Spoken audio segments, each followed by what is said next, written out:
અમદાવાદ પ્રભારી મંત્રી ઋષિકેશ પટેલની અધ્યક્ષતામાં મહત્વપૂર્ણ બેઠક યોજાઈ હતી। મંત્રી ઋષિકેશ પટેલ હાજર રહ્યા હતા અને એએમસીની વિવિધ ઝોનના અધિકારીઓ સાથે બેઠક યોજવામાં આવી હતી। આ બેઠકમાં તમામ ધારાસભ્યો, કોર્પોરેટર અને પદાધિકારીઓ હાજર રહ્યા। બેઠકમાં અમદાવાદમાં રોગચાળો ન ફેલાય તે માટે જરૂરી સૂચનો આપવામાં આવ્યા। સાથે સાથે શહેરની જનતા સાથે જોડાયેલી વિવિધ સમસ્યાઓ અને શહેરમાં ચાલતા વિકાસ કાર્યોની પણ સમીક્ષા કરવામાં આવશે। ઉત્તર ઝોનના બાપુનગર, ઠક્કરબાપાનગર, નરોડા, સેજપુર, કુબેરનગર, સરદારનગર, સરસપુર જેવા વિસ્તારમાં આવતા કોર્પોરેટરો અને ધારાસભ્યો હાજર રહ્યા। શહેર પ્રમુખ પ્રેરક શાહ, હસમુખ પટેલ, દિનેશ મકવાણા, ધારાસભ્ય કંચન રાદડિયા સહિત અનેક અધિકારીઓ અને પદાધિકારીઓ હાજર રહ્યા હતા। એએમસીની ચૂંટણી પહેલા ભાજપ એક્શન મોડમાં જોવા મળી હતી। પ્રભારી મંત્રી ઋષિકેશ પટેલની અધ્યક્ષતામાં બેઠક યોજાઈ, જેમાં ભાજપના ધારાસભ્ય અને મનપા પદાધિકારીઓ સાથે બેઠક યોજી હતી।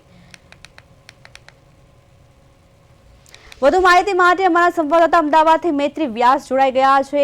મૈત્રી, શું છે વધુ માહિતી? જી પ્રિયા, બિલકુલ અમદાવાદમાં પ્રભારી મંત્રી ઋષિકેશ પટેલની અધ્યક્ષતામાં અમદાવાદમાં કોર્પોરેશન ખાતે બેઠક યોજવામાં આવી છે, જેમાં ઋષિકેશ પટેલ સહિત અનેક ધારાસભ્યો, કોર્પોરેટર અને સાંસદ સભ્યો હાજર રહ્યા છે અને અમદાવાદમાં જે અનેક પ્રજાના પ્રશ્નો છે અને જે સમસ્યાઓ છે તેને લઈને ચર્ચા કરવામાં આવી રહી છે અને સાથે જ જે શહેરમાં વિકાસ કાર્યો ચાલી રહ્યા છે તેની સમીક્ષા માટે પણ આ બેઠકનું આયોજન કરવામાં આવ્યું છે। તમામ જેટલા જે ઝોન છે તે ઝોન વાઇઝ આજે બેઠકનું આયોજન કરવામાં આવ્યું છે અને મહત્વનું કહી શકાય કે 2 મહિના બાદ હવે કોર્પોરેશનના જે ઇલેક્શન આવી રહ્યા છે તે ચૂંટણી પહેલા આ બેઠકનું આયોજન કરાયું છે, જેમાં અનેક જે સમસ્યાઓ છે તે સમસ્યાઓની પણ ચર્ચા કરવામાં આવી રહી છે અને જે વિકાસ કાર્યો છે તેની પણ સમીક્ષા કરવામાં આવી રહી છે।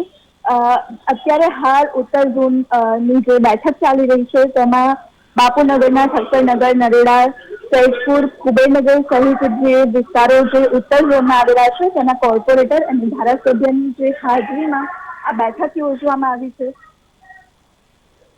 જી મૈત્રી, સમગ્ર માહિતી બદલ આભાર।